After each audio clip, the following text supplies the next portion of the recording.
Hoje no Cartório Contemporâneo. Tipos de empresas com o Dr. Leonardo Gomes. A doutora Letícia Franco Maculan Assunção conversará conosco sobre registro civil e segurança jurídica. O presidente da CNR e a diretora da Enor, Fernanda Abud, têm uma mensagem especial. Tudo isso e muito mais hoje no Cartório Contemporâneo.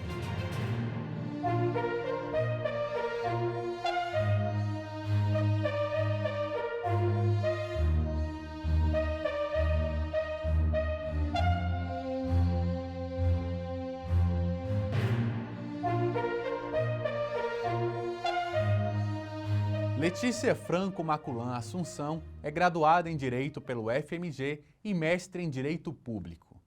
Foi procuradora da Fazenda Nacional entre 1993 e 2007 e depois foi aprovada em concurso para oficial de registro do Cartório de Registro Civil do Distrito de Barreiro, BH, Minas Gerais. Autora dos livros Função Notarial e de Registro, Notas e Registros, Casamentos e Divórcio em Cartórios Extrajudiciais do Brasil e Uso Capião Extrajudicial. É também autora de diversos artigos na área do direito tributário, direito administrativo e direito notarial e registral. E atualmente é professora e coordenadora da pós-graduação em Direito Notarial e Registral do CEDIM, Centro de Direito e Negócios, e diretora do INDIC, Instituto Nacional de Direito e Cultura. Oi, doutora Letícia, como está? Muito obrigada, eu agradeço o convite, estou à disposição aqui no Cartório do Barreiro para o Cartório Contemporâneo, trazendo a minha realidade, que no dia a dia a gente está sempre aqui, né, perto do cidadão, seja no registro civil, seja no Notas, que é a minha realidade diária, e eu estou aqui à disposição para trazer para vocês assuntos práticos que possam esclarecer as dúvidas de vocês.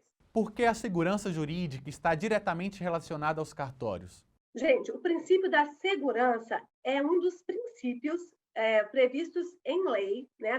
No caso, na Lei 8935 de 94, que é a nossa lei dos notários e registradores. Então, é um dos princípios que regem os serviços notariais e de registro, tá? Então, os atos praticados pelos serviços notariais de registro, então, quais são esses serviços? Só para vocês saberem, né? Então, a gente tem os registros civis das pessoas naturais, que nós já falamos bastante sobre eles. Nós temos os serviços de notas, nós temos os serviços de imóveis, nós temos os serviços de títulos e documentos, temos os de registro civil das pessoas jurídicas, temos os de protesto, temos os cartórios de distribuição em alguns lugares, os de registros de contratos marítimos em alguns lugares. Em Minas não tem, porque a gente não tem mar, né? Mas tem muitos lugares que tem mar, então tem o registro de contratos marítimos também. Então, tem diversos tipos de cartórios e todos esses cartórios têm como princípio a segurança jurídica, tá? O que quer dizer isso da segurança jurídica? Todos os atos praticados em cartório, eles têm que observar, seja a lei, seja a norma oriunda do CNJ, né, que é o Conselho Nacional de Justiça, ou oriunda dos tribunais de justiça, que nos fiscalizam, tá? Nós somos uma delegação de serviço público em caráter privado, mas nós recebemos essa fiscalização do Estado, porque, na verdade, o serviço em si, ele é público, ele só é prestado por uma opção constitucional, né? Está previsto lá no artigo 236 da Constituição, que esse serviço vai ser prestado mediante essa delegação que é feita após concurso público, tá bom? Então, é isso. A segurança jurídica, ele é um princípio que decorre do artigo 1º da Constituição da República do Brasil, tá?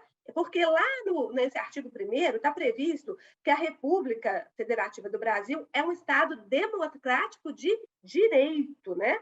Então, se é um Estado democrático, tem que haver no Estado essa segurança jurídica, tá? A gente pode informar, então, que essa segurança jurídica ela é, ao mesmo tempo, um objetivo do nosso sistema notarial de registro e também é um valor que permeia todos os atos praticados em cartórios extrajudiciais, tá? Então, os registros civis das pessoas naturais, das pessoas jurídicas, os registros de imóveis, né?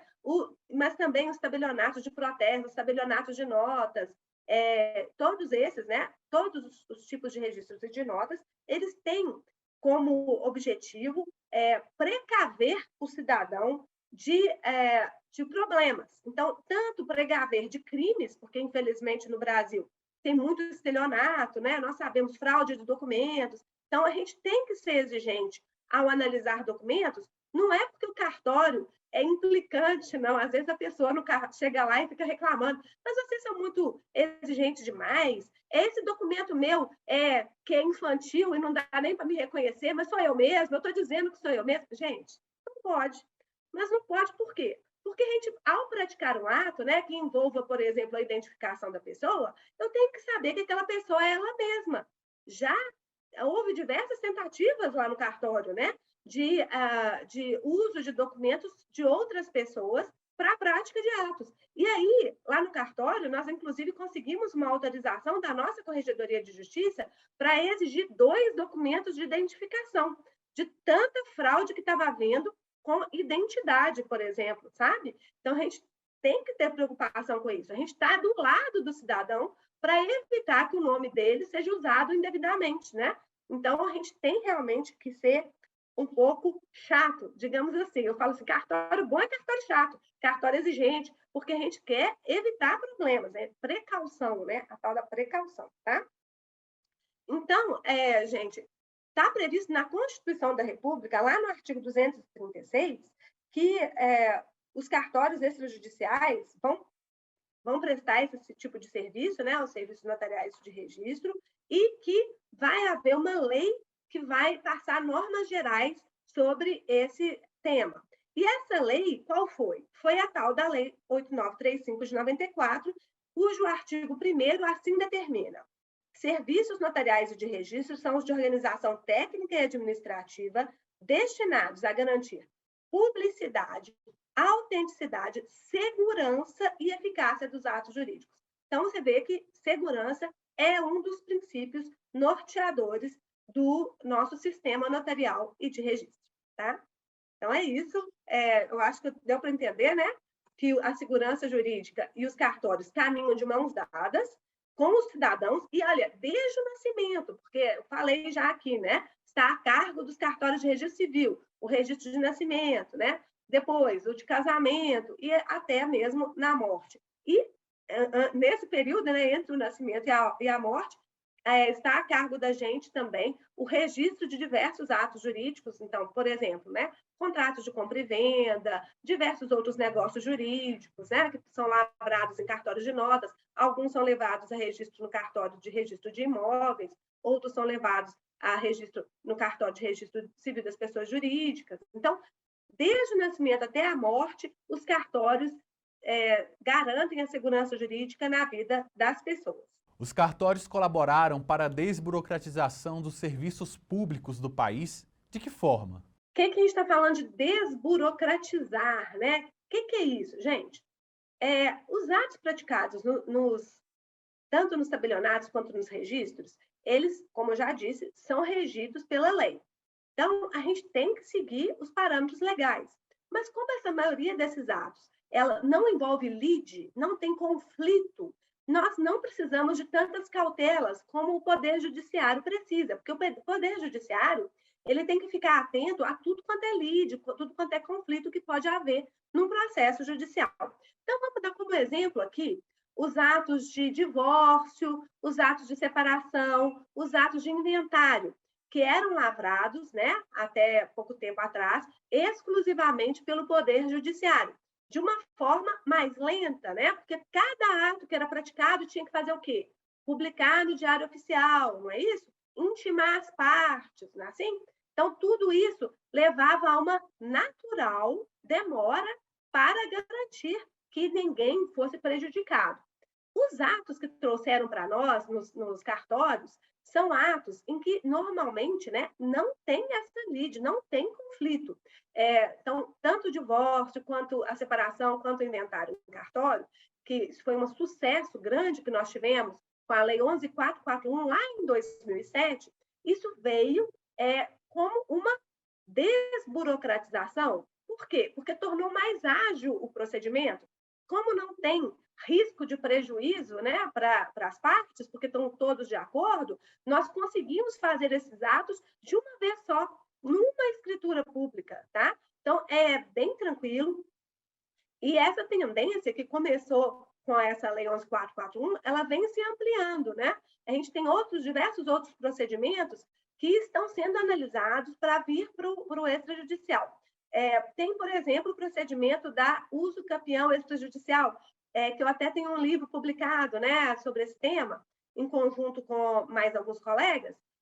Nós escrevemos, nós acreditamos demais no potencial da uso capião extrajudicial, que funciona inicialmente no cartório de notas, né? A primeira fase é a lavratura da ata notarial, e depois o processamento da uso capião é no cartório de registro de imóveis da circunscrição daquele imóvel, né? Então, isso é um outro exemplo. Na MP 1085, está previsto também um novo procedimento, que seria o da adjudicação compulsória.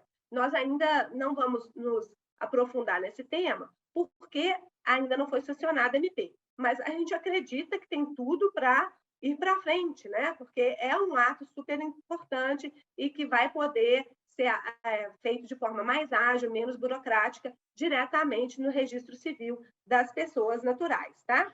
Então, a ideia toda, gente, da atuação do extrajudicial é desburocratizar. Eu falo que quem confunde burocracia com cartório é porque não conhece cartório.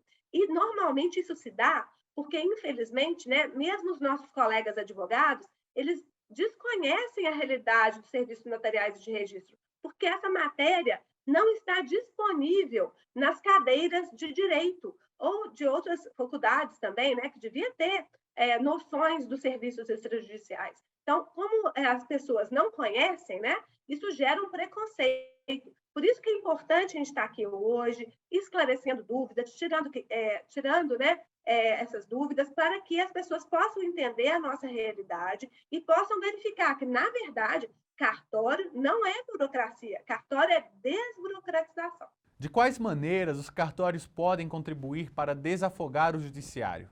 Já há alguns anos, há uma tendência de desjudicialização. O que é desjudicializar, gente? É tirar, né, do Poder Judiciário, ou não tirar, né, mas facultar também a via do extrajudicial em diversos atos que antes eram exclusivos do Poder Judiciário. Eu até já falei em algumas palestras nossas, né, sobre esse tema, mas, por exemplo, no registro civil das pessoas naturais, até pouco tempo atrás, os registros tardios, eles só podiam ser feitos com ordem judicial para as pessoas maiores de 12 anos de idade, né? Isso foi alterado por lei e agora o caminho é o extrajudicial. Então, você deve procurar o cartório extrajudicial para fazer o registro tardio. Agora, nem é mais feito na via judicial, tá? Outras coisas, retificações de registro. As retificações de registro, por enquanto, tem os dois caminhos. Você pode fazer tanto na via extrajudicial, que está prevista no artigo 110 da Lei de Registros Públicos, quanto pode fazer na via judicial, que está prevista no artigo 109 da Lei de Registros Públicos. Mas qual que é o mais rápido, né? O mais rápido, com certeza, vai ser a via extrajudicial. Então, a gente sempre recomenda tentar primeiro na via extrajudicial, porque até se tiver algum problema e a gente não puder praticar o ato de forma extrajudicial, isso vai ser rapidamente informado para a parte e ela poderá, então, procurar a via judicial, tá? Além disso, né, essas alterações de nome, que a gente já ouviu, alteração de nome 18, outras alterações de nome, por exemplo, a mãe se casou depois do nascimento da criança. Será que eu posso colocar o novo nome da mãe no registro de nascimento da criança? Sim, é possível fazer isso. Até recomendo que pense bem, quem já tem filhos, né? Se vale a pena mudar de nome, porque não é obrigatório mudar de nome. E toda vez que você muda de nome, gente, você tem uma série de ônus, né? Você vai ter o trabalho de tanto alterar nos registros dos seus filhos, por exemplo, para poder ficar tudo redondinho, não é obrigatório, não, mas é o recomendável que você altere, né, no registro dos seus filhos, senão você vai ter sempre que ficar levando junto a sua certidão de casamento para provar que você era a Letícia Paulino Franco e que hoje você é a Letícia Franco Maculan Assunção. Eu mesma mudei de nome quando eu casei, mas se fosse hoje eu não mudaria. Eu não mudaria. Mas além desse ônus, a gente tem que mudar também todos os documentos de identificação, né? E isso às vezes dá problema. Já tive casos de colegas que mudaram de nome e até que isso fosse atualizado perante a Receita Federal, perante o INSS, teve uma série de problemas, né, para a prática de atos nesses órgãos públicos, tá? Mas que pode fazer? Pode. Só a pessoa ficar ciente de que isso vai ter algum ônus, né? Outra alteração de nome que veio para a gente recentemente, que é facultativo, pode fazer no Poder Judiciário, mas pode fazer com a gente, é a alteração de nome e gênero dos transgêneros, né? Que é muito popular, a gente já fiz diversos aqui no cartório, as pessoas ficam muito satisfeitas porque é muito rápido mesmo. E outra coisa interessantíssima, né? Como aqui o Registro Civil das Pessoas Naturais ele é integrado nacionalmente, nós conseguimos receber os pedidos em qualquer cartório de registro civil do país e a gente remete aquele procedimento para o colega do outro cartório. Então, por exemplo, se for feito um reconhecimento de paternidade, né, que pode ser feito diretamente em cartório, pelo provimento 16 do CNJ, ou então reconhecimento de paternidade socioafetivo, que pode ser feito também em cartório, de acordo com o provimento 63 do CNJ. Isso pode, a pessoa, vamos supor que tem o registro lá no Pará, mas agora está morando aqui no Barreiro, aqui em Belo Horizonte, aqui no Barreiro. Então, a pessoa pode ir lá no nosso cartório, a gente faz o procedimento todo aqui, encaminha esse procedimento via central do Registro Civil Nacional, que é a tal da CRC Nacional, né, para o colega lá do Pará. O colega vai recepcionar esse dado e vai praticar o ato de averbação da inclusão da paternidade ou da maternidade, pode ser maternidade também, socioafetiva, diretamente no registro dele e mandando de volta a certidão também por meio eletrônico. Então, é o tal da e-protocolo, essa ferramenta maravilhosa, eu adoro falar desse tema, que eu acho tão moderno, né? Que hoje em dia a gente pode fazer tudo online, rapidamente, sem necessidade de deslocamentos, né? Por causa dessa integração nacional dos cartórios de registro civil. Então, tanto para esses fins, né, de retificação de registro, para as averbações, tudo isso a gente pode usar essa ferramenta do e-protocolo, tá? Bom, então falei agora do registro civil. No registro de imóveis, o que a gente pode fazer diretamente no registro de imóveis para desjudicialização? Nós temos as retificações de área, por exemplo, nós temos as usucapiões, né, os procedimentos de usucapião extrajudicial. No protesto, o protesto, há pouco tempo atrás, ele se tornou gratuito para o credor. Então, se você tem uma dívida, você pode procurar um cartório de protesto e protestá-la sem ter que pagar nada, né? Quem é que vai pagar? Quem é que vai pagar é o devedor quando for baixar o protesto, tá? Mas o credor não paga nada. Inclusive, tem uma tendência, né, de que o protesto possa atuar em outros tipos de atos, por exemplo, nas execuções fiscais. Também seria interessante, né, porque é um procedimento muito custoso, muito oneroso para o Estado, e transferir isso para o extrajudicial não teria nenhum custo para o Estado, né? Então, seria bem interessante mesmo, mas isso ainda está em um processo de discussão. Outra coisa que eu sempre adoro falar, né, são as notificações extrajudiciais. Então, você precisa notificar alguém para que ela pratique algum ato jurídico, por exemplo. Você tem um contrato de comodato com uma pessoa, né? Você emprestou um imóvel para essa pessoa e você agora está precisando de volta desse imóvel. E como o comodato era sem prazo, você vai ter que notificar essa pessoa para que ela saia do imóvel, né? Você pode fazer essa notificação de forma extrajudicial, utilizando o cartório de títulos e documentos. Bom, muito bem.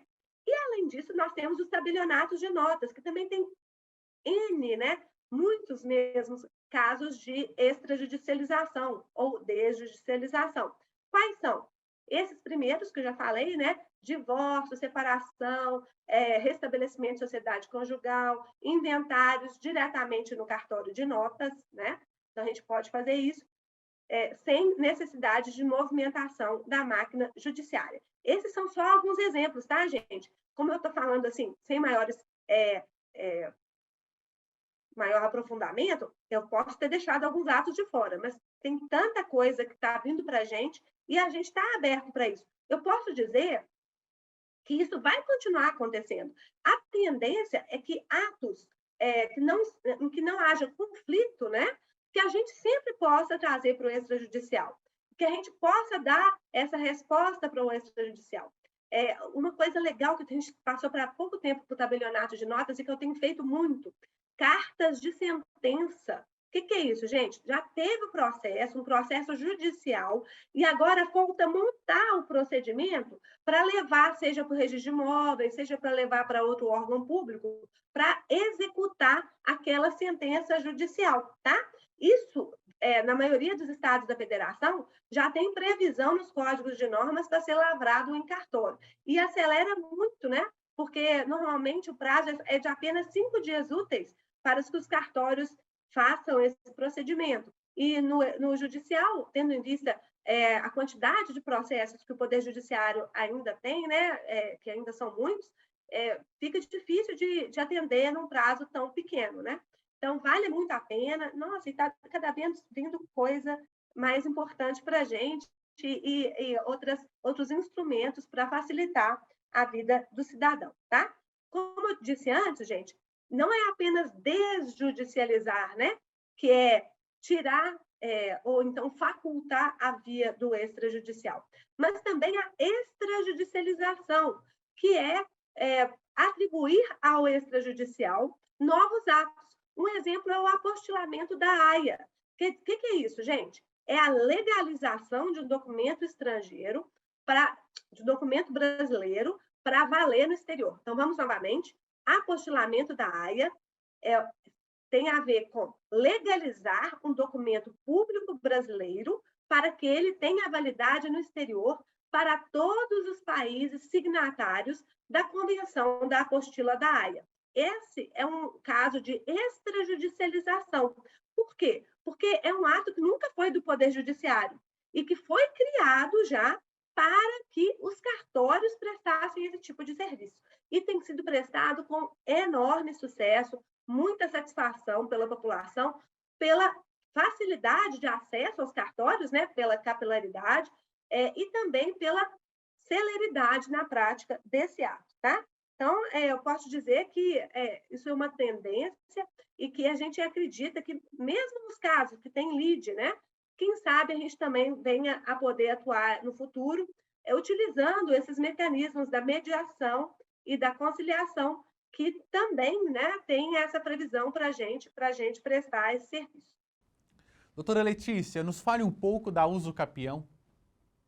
O processo de uso capião feito em cartório tornou o processo mais célere? Sem dúvida que o procedimento ficou muito mais célere vindo para o extrajudicial. Vamos entender um pouquinho esse procedimento, que é importante a gente compreender. Na Lei de Registros Públicos, né, foi incluído o artigo 216-A pela mesma lei que trouxe o novo CPC, tá? Então, foi lá no artigo 1071 dessa lei, que foi da lei do CPC, que foi incluído esse artigo 216-A na Lei de Registros Públicos. E o que esse artigo previu? Ele previu que a uso capião poderá ser processada diretamente no cartório de registro de imóveis da circunscrição do imóvel após, né, a lavratura de uma ata notarial. Então, o primeiro requisito, gente, é uma ata notarial lavrada por tabelião, tá? Então, se você tem um problema de imóvel irregular, qual que é o primeiro caminho, né? Claro que, se o senhor já tem facilidade para localizar o seu advogado, procura o seu advogado. Mas se você tem uma dúvida e quer ir antes de procurar o advogado no cartório, também pode, tá? A maioria dos casos que chega para mim já chega com o advogado. Mas pode ser que a pessoa só chegue lá para tirar uma dúvida.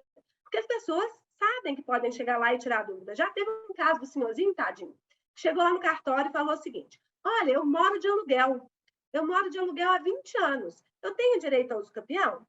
Eu perguntei, né? O senhor está pagando regularmente o aluguel? Tudo certinho? Não pago regularmente o aluguel? Tudo certo.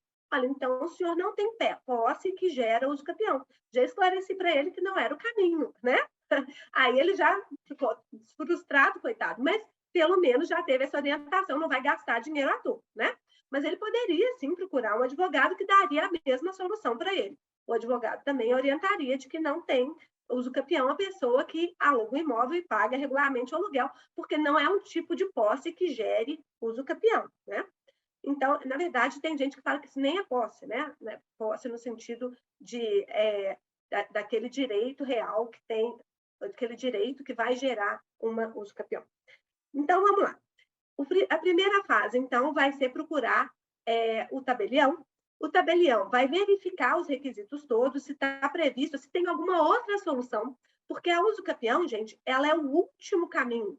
A gente não pode usar o uso capião se tiver uma outra alternativa mais comum para resolver a situação. Então, por exemplo, a pessoa comprou esse imóvel há muito tempo do João, tá?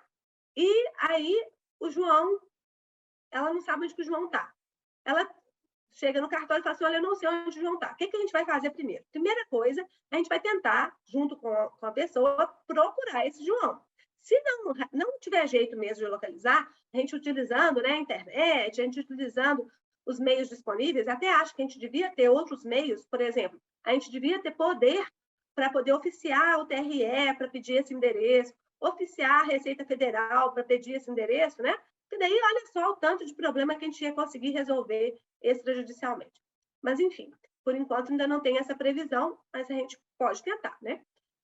Se conseguir localizar o tal do João, o João pode vender para o interessado, né? Para aquela pessoa com quem ele fez aquele contrato, o imóvel e já resolve pela compra e venda mesmo, né? Outro caminho, a pessoa tem uma procuração do João, mas o João morreu. E será que ele pode usar essa procuração? Hoje em dia está bem tranquilo, gente, que a procuração, se for feita, né, e para garantir um contrato que foi quitado em vida pela pessoa, que essa procuração ela não se extingue pela morte, tá? Então, os poderes não se extinguem pela morte, isso está bem tranquilo. Então, a gente pode, já teve diversos casos que a pessoa chegou para mim achando que ia ser uso capião, eu falei, não, pode ser compra e venda. O senhor tem a procuração, o senhor tem a quitação? Vamos fazer compra e venda. E fizemos compra e venda. Então, essa análise do tabelião, ela não se limita aos requisitos da própria uso capião, mas sim em sugerir, em informar, né? No nosso notariado do tipo latino, isso é um dos princípios, nós temos que informar os caminhos jurídicos melhores para aquela pessoa ver solucionado o seu problema, tá bom? Então, a gente faz isso. Então, primeira fase, ata notarial, que a gente vai constatar se a pessoa tem a posse mesmo, tá? Tem a posse pelo período necessário para uso capião, ok. E aí? Lavramos a ata notarial, entregamos para a pessoa ou para o seu advogado, porque na segunda fase, a presença do advogado é essencial. Então, para a segunda fase, que é a fase do procedimento no registro de imóveis, sempre vai ter que ter o advogado, tá? E o advogado vai acompanhar em todo o trâmite no cartório de registro de imóveis. É o trâmite bem mais célere, né? Pelo menos os que a gente fez aqui agora no Barreiro tem sido muito céleres, a não ser que tenha algum problema, que eu acho que a gente ainda tem que solucionar algumas questões. Por exemplo, deixa eu fazer a crítica aqui.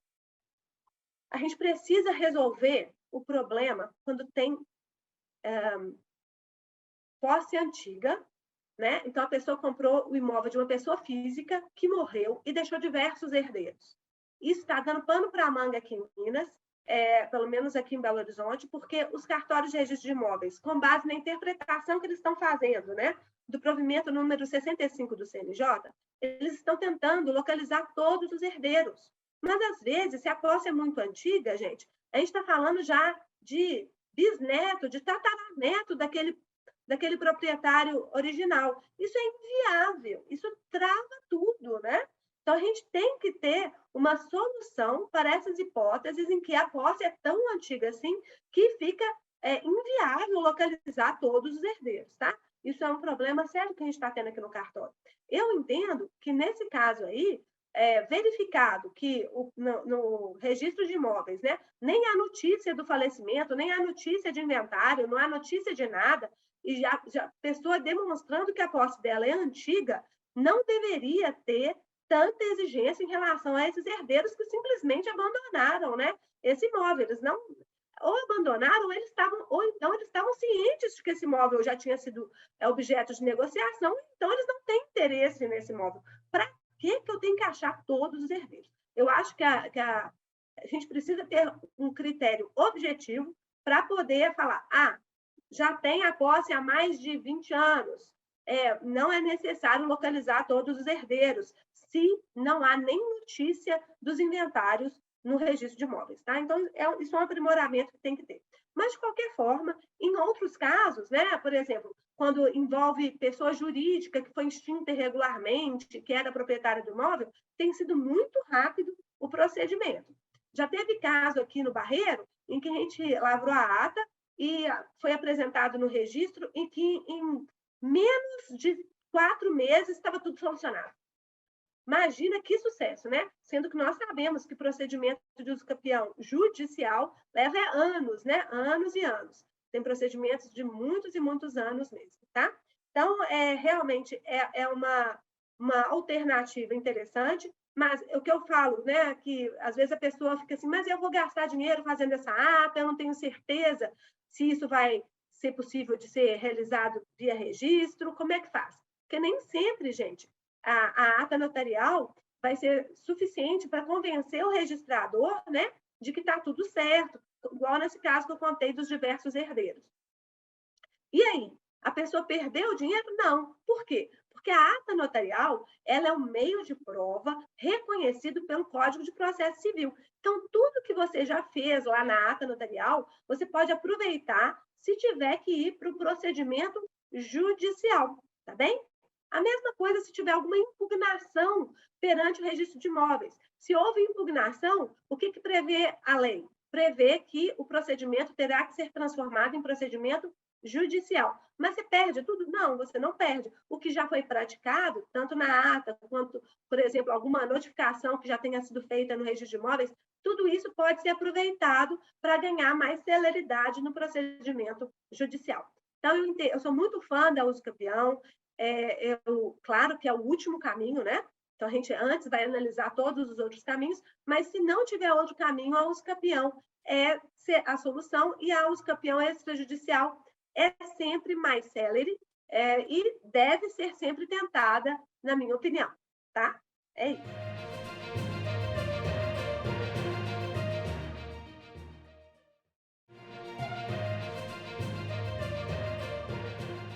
O presidente da CNR, Rogério Portugal Bacelar, e a diretora da Enor, Fernanda Abud, têm uma mensagem especial para vocês.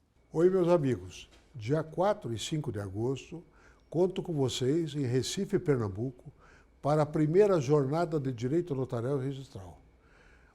Nós teremos na coordenação geral o ministro Jorge Mussi, na coordenação científica, o ministro Sérgio Cuquina e Ribeiro Dantas. Como a coordenação executiva, com João Batista, o doutor João Batista e doutora Daniele. E representando a nossa Escola Notarial e Escola Nacional de Direito Notarial e Registral, a nossa diretora Fernanda Abud Castro. Conto com vocês dia 4 e 5 de agosto em Recife, Pernambuco, com a primeira jornada. Vai ser muito importante para a classe notarial e registral, pois lá teremos condições de formar jurisprudência através de enunciados. Espero que vocês todos aproveitem, porque vão ter professores de alto nível, ministros e especialistas do direito notarial e registral, trabalhando durante esses 2 dias para clarear a cabeça de todos os notários e registradores e todos os estudiosos do direito notarial e registral, para que olhem um pouquinho para a nossa classe, que é especializada nesse direito notarial e registral. Espero e conto com a presença de todos vocês no dia 4 e 5 de agosto em Recife, Pernambuco, para que a gente possa participar e vibrar, mais uma vez, com a primeira jornada de Direito Notarial e Registral, que será um sonho para a nossa classe, para a Confederação, para a nossa escola e para todos os notários e registradores brasileiros. Muito obrigado. A primeira jornada de Direito Notarial de Registro, ela que é coordenada pelo Conselho da Justiça Federal, ela tem como parâmetro as demais jornadas. Exatamente como aconteceu há pouco tempo em Brasília, a jornada do direito civil, por exemplo, ela é separada por comissões e de alguma forma ela tem como objetivo propiciar que matérias sejam cada vez mais compreensíveis, de mais fácil tato para serem assim cumpridas na ordem judicial. Qual o sentido da organização das jornadas?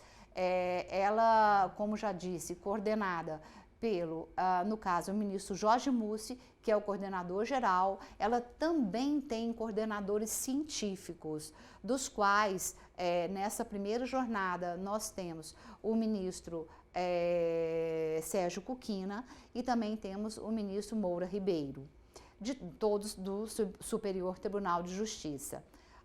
Também temos coordenadores executivos. No caso, a nossa intenção é que haja toda ali uma coordenação extremamente específica, com pessoas convidadas, como professores, doutores das universidades, juristas e também especialistas, que possam trazer uma contribuição efetiva para o direito notarial de registro.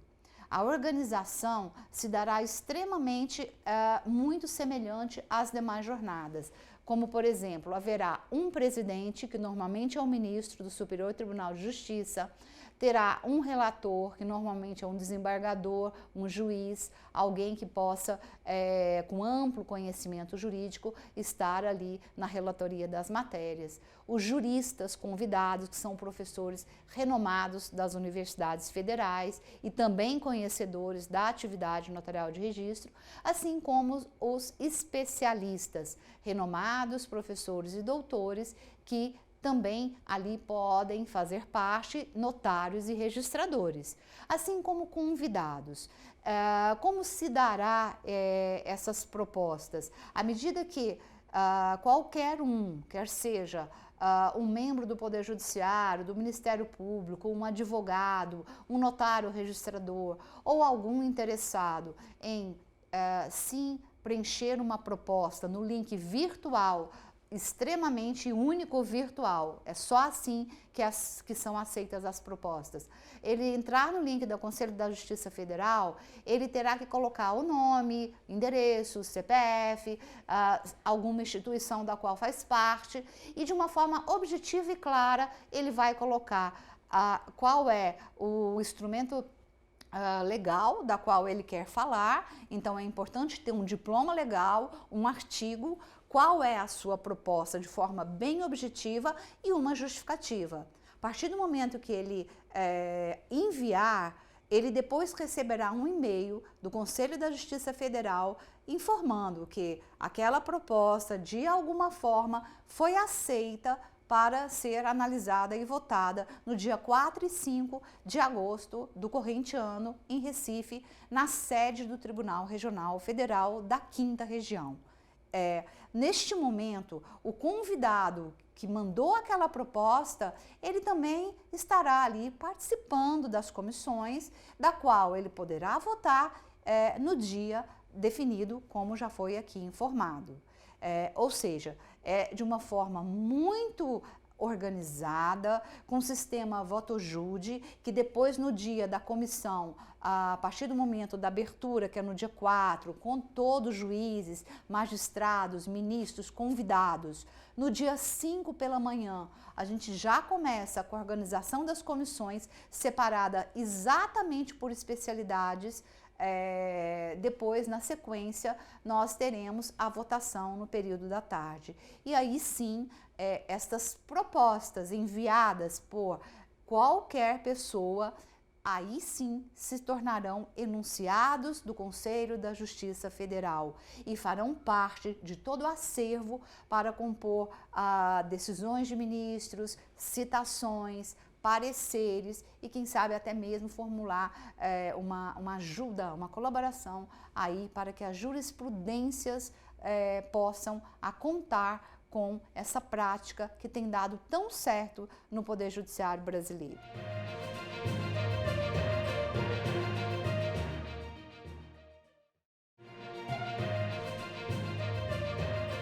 O doutor Leonardo Gomes Pereira, oficial de Registro Civil e Tabelião de Notas em São Lourenço, São Paulo, doutor e mestre em Direito Econômico, mestre em Soluções Alternativas de Controvérsias Empresariais, especialista em Direito Tributário, professor, conversou conosco sobre tipos de sociedade. Como vai, doutor Leonardo? Tudo bem? É uma honra estar aqui podendo contribuir um pouco com a atividade, com esse programa que tem contribuído muito para levar informação ao público e para os profissionais do direito. É uma honra estar aqui. Como avalia a presença da tecnologia nos cartórios de notas? O que mudou na pandemia? Desde o ano de 2007, a partir da lei que estabeleceu os registros públicos eletrônicos, nós estamos acompanhando uma grande revolução nos cartórios extrajudiciais. No entanto, nesse período da pandemia, foi que nós percebemos aí uma virada realmente de chave, uma mudança exponencial, né, que se já vinha acontecendo antes, agora no período da pandemia, especialmente, houve aí um desenvolvimento sem precedentes. Nos cartórios de notas, especificamente, nós tivemos aí a consolidação do e-notariado com a possibilidade de lavratura de escrituras públicas eletrônicas e, mais recentemente ainda como um avanço do próprio e-notariado, hoje nós já temos aí o reconhecimento de firma eletrônica. Então, esses são alguns exemplos das mudanças que ocorreram aí, especialmente durante a pandemia. Na prática, como um cidadão ou uma pessoa jurídica pode lavrar uma escritura em formato eletrônico? Atualmente, a pessoa ela vai se dirigir, entrar em contato com um cartório competente para lavratura e aqui uma observação importante. Em regra, a pessoa pode escolher qualquer cartório do país, né, o tabelião de sua confiança para lavrar os atos notariais. No entanto, para a lavratura de escrituras eletrônicas, há que se observar uma competência territorial. Então, aqui nós temos uma exceção à regra da livre escolha do tabelião de notas. Então, nos atos eletrônicos, a regra geral é que a escritura vai ser lavrada pelo tabelião de notas do local, do imóvel, quando se tratar de uma escritura que envolva uma transação imobiliária ou do domicílio do adquirente. E nós temos uma flexibilidade um pouco maior quando o imóvel é em determinado estado e a pessoa reside também neste estado, ainda que em cidades distintas. Nesse caso, a pessoa vai poder escolher qualquer cartório deste estado para lavrar o ato, ainda que não seja o cartório de onde se localiza o imóvel ou onde a pessoa é residente. E ainda o provimento que veio regulamentar a escritura pública eletrônica traz outras nuances em relação à competência territorial, mas essas são as principais.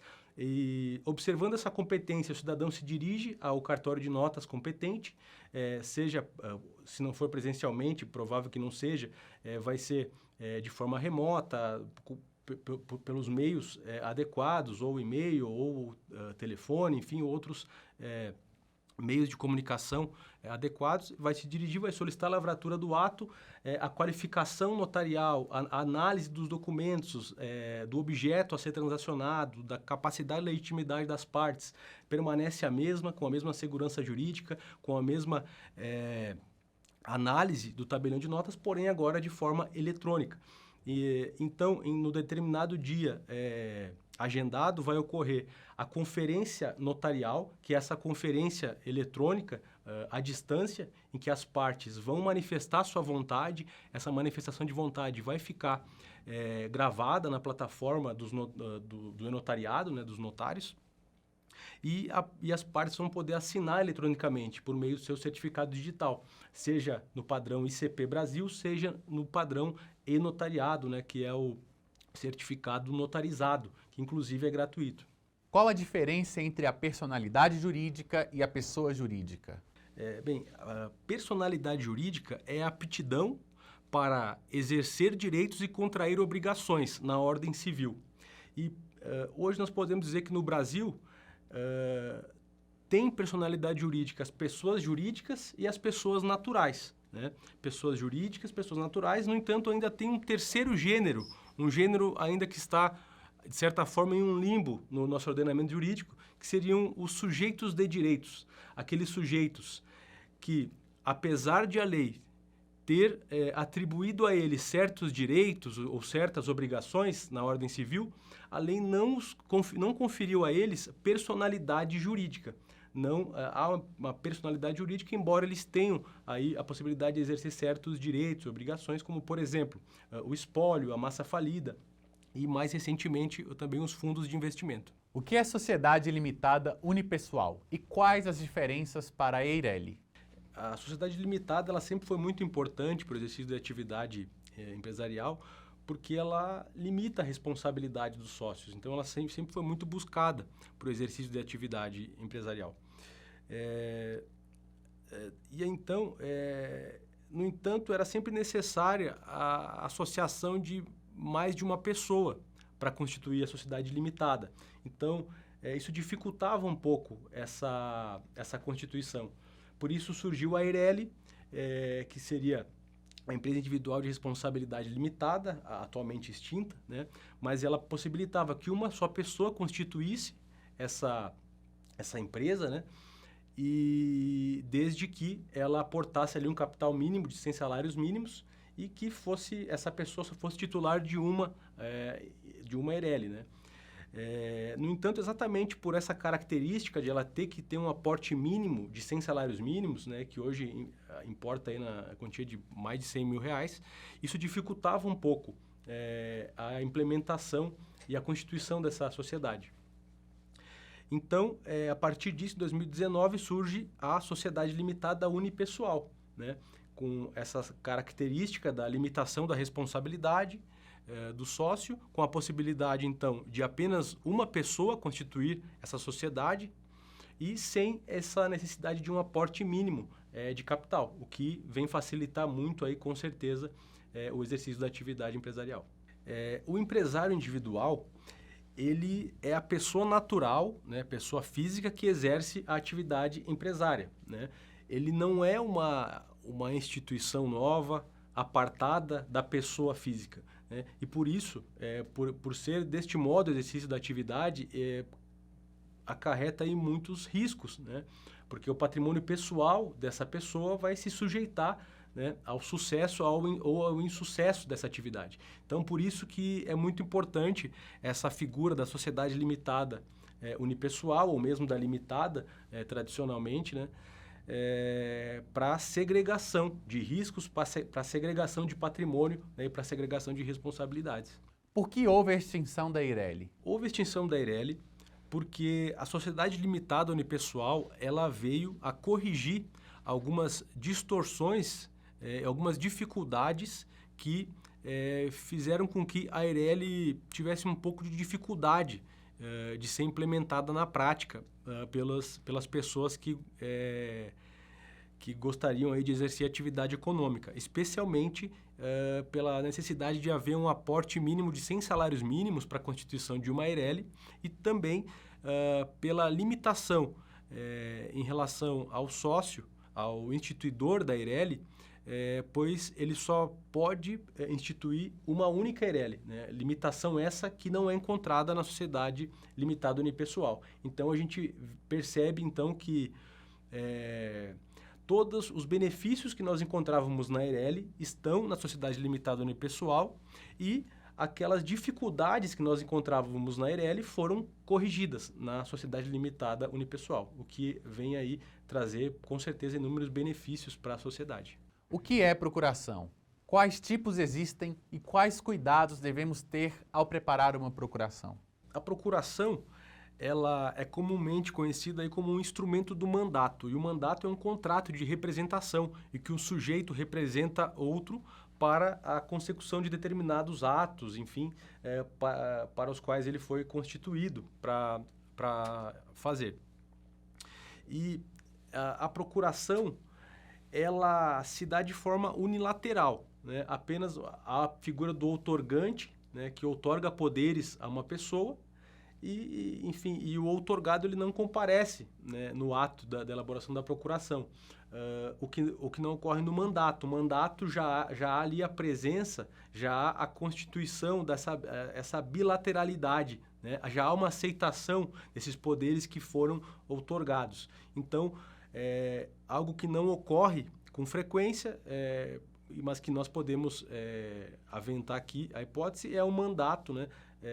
Por instrumento público em que os dois já comparecem para fazer a lavratura desse ato, e aí a figura do outorgante e do outorgado, então aí nós vamos ter o mandato, né? Quando há essa bilateralidade já imediata.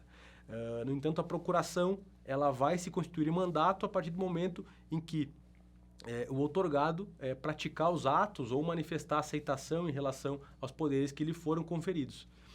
E em relação à procuração para venda de imóveis, há alguns cuidados que nós temos que observar, na medida em que o Código Civil menciona a necessidade de que os poderes sejam expressos e específicos, né? E o STJ já teve a oportunidade de se manifestar no sentido de que poderes específicos para venda de imóvel significa a menção de qual imóvel está se tratando, né? Quando se tratar de um imóvel matriculado, a menção expressa essa matrícula, ou se for em relação ao imóvel não matriculado, enfim, vamos supor que estamos falando de uma questão possessória, pelo menos a descrição da área, enfim. Então, há necessidade de se mencionar com precisão o objeto que está sendo aí, que vai ser transacionado, né? E que será relativo aos poderes que estão sendo outorgados nessa procuração. Pode-se fazer uma procuração para uma empresa? É muito comum os empresários quererem outorgar procuração para determinados atos, tanto o empresário individual quanto uma sociedade empresária, uma limitada, por exemplo. No entanto, nós temos que tomar alguns cuidados, porque, em verdade, em uma sociedade limitada, por exemplo, quem pratica os atos para a sociedade limitada é o administrador. Em uma empresa individual, por exemplo, em que nós temos a figura de uma pessoa natural, a pessoa que exerce essa atividade, ela é a pessoa natural.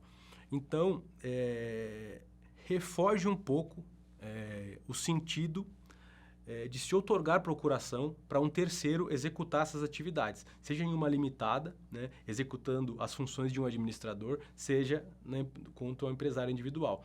Então, é sempre importante que, quando a sociedade, quando o administrador vai outorgar procuração para alguém, que esses poderes sejam bem limitados, bem específicos, né, que seja um poder expresso ali e não aí poderes gerais, né, para exercer todos os atos daquela sociedade, porque isso refoge a própria natureza da sociedade empresária, né, refoge aí elementos basilares aí do direito empresarial, né? Então, e lembrando que a figura do administrador, ele requer aí uma confiança, né? A fidúcia que se chama, né? Dentro de uma sociedade. Por isso, não condiz ao direito outorgarmos aí poderes gerais para uma outra pessoa, um terceiro, praticar os atos pelo administrador, que é por quem realmente deveria praticar os atos na sociedade. De que forma os cartórios podem contribuir para a desjudicialização?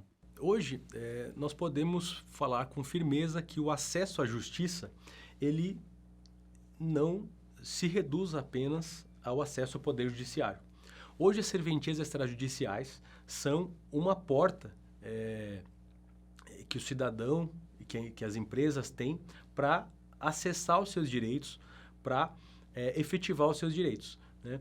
Então, e a gente tem visto aí, na última década, um movimento muito grande de desjudicialização, né? Uma marca bem importante disso são os inventários extrajudiciais, divórcios, separações extrajudiciais, né? Que foram possibilitados que os cartórios realizassem, né? Isso não só desafogou o judiciário, mas permitiu que as pessoas exercessem seus direitos de uma forma muito mais célere, né? E a gente pode dizer que exercer direito, né, não só ter acesso ao direito, mas ter um direito em tempo hábil, né, em tempo hábil para a pessoa efetivamente poder exercer, ter sua dignidade, ter aquilo que ela deseja ter, aquilo que ela tem direito de ter, né? Então, hoje nós vemos as serventias extrajudiciais como uma das portas desse novo sistema multiportas, desse novo sistema amplo de acesso à justiça, né? Com essas figuras que eu já mencionei e com outras que estão sendo implementadas, né, e criadas. Hoje, os serviços eletrônicos, por exemplo, permitem cada vez mais e de forma mais séria essa desjudicialização, né?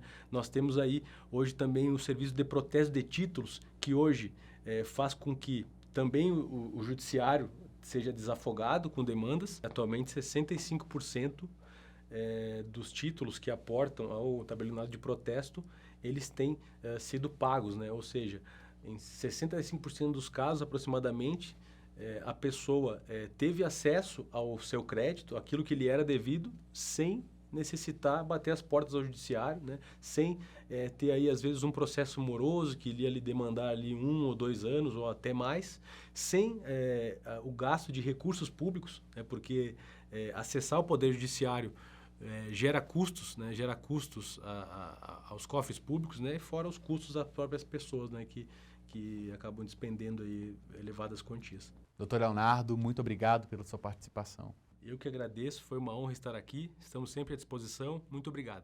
E por hoje é só. Eu sou Duda Meirelles e foi um prazer tê-los aqui conosco no Cartório Contemporâneo. Se você perdeu alguma parte ou gostaria de rever o programa, temos uma reprise toda segunda-feira, 19 horas, na TV Justiça ou no canal do YouTube da CNR. Voltamos com um episódio inédito na próxima quinta-feira, 19 horas, na TV Justiça. Até lá!